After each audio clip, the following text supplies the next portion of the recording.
வணக்கம், ரெமி கிச்சனுக்கு உங்களை வரவேற்கிறேன். இன்றைக்கி ஈஸியான ஹெல்த்தியான சண்டே சமையல் என்னென்னு பார்க்கலாமா?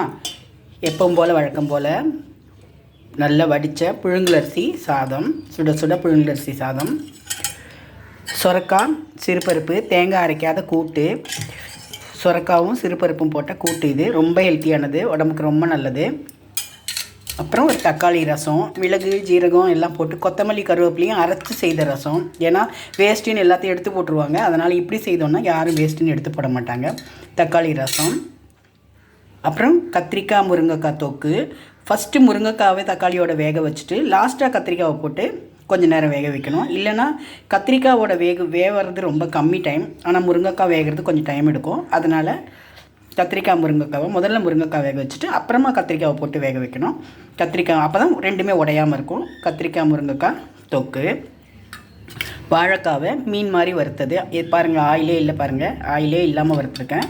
லைட்டாக தோசைக்கல்லில் போட்டு பச்சை வாழைக்காவை வேக வைக்காமல் பச்சை வாழைக்காவை மிளகாப்பொடி, மஞ்சப்பொடி, பெருங்காயம், உப்பு எல்லாம் போட்டு வேணும்னா லெமன் கூட பிழிஞ்சிக்கலாம். அப்படியே மிக்ஸ் பண்ணி வச்சுட்டு ஒரு அரை மணி நேரம் கழித்து தோசை தவாவில் போட்டு அப்படியே லைட்டாக சிம்மில் வச்சு பரட்டி போடணும். இது அதிகமாக ஆயில் இருக்காது, வேகவும் வைக்க வேண்டாம், ஈஸியாக செய்யலாம், கெட்டும் போகாது, நல்லாயிருக்கும். ஏன்னா வேக வைக்கல இல்லையா, அப்படியே ட்ரையாகவே இருக்கும். வாழைக்காய் வறுவல். இது புதினா பருப்பு போட்டு தேங்காய் போட்ட புதினா துவையல். அப்புறம் வீட்டிலே உரக்குத்துன தயிர். ஈவினிங் சாப்பிட்றதுக்கு சக்கரவள்ளி கிழங்கு ரொம்ப உடம்புக்கு நல்லது. இப்போ நல்லா ஈஸியாக கிடைக்குமோ நம்ம சாப்பிட்டுக்கணும். லஞ்சோடு சாப்பிட வேண்டாம், ஈவினிங்கில் ஸ்நாக்காக இதை சாப்பிட்டுக்கலாம். குழந்தைங்களுக்கும் கொடுக்கலாம், பெரியவங்களும் சாப்பிட்லாம். சக்கரவள்ளி கிழங்குல நிறைய விட்டமின்ஸு மினரல்ஸ்லாம் இருக்குது, நோய் எதிர்ப்பு சக்தி நிறைய இருக்குது. எல்லாருமே நம்மளுடைய ஃபுட்டில் வாரத்தில் ஒரு 2 நாளாவது சக்கரவள்ளி கிழங்கு சாப்பிட்றது ரொம்ப நல்லது. நீங்களும் எல்லோரும் ட்ரை பண்ணுங்கள். இதுதான் இன்றைக்கி சண்டே ஈஸி சமையல், ஹெல்த்தி சமையல். உங்களுக்கும் எல்லாருக்கும் பிடிச்சிருக்குன்னு நினைக்கிறேன். இதே மாதிரி நீங்களும் ட்ரை பண்ணி பார்த்துட்டு எப்படி இருக்குன்னு சொல்லுங்கள்.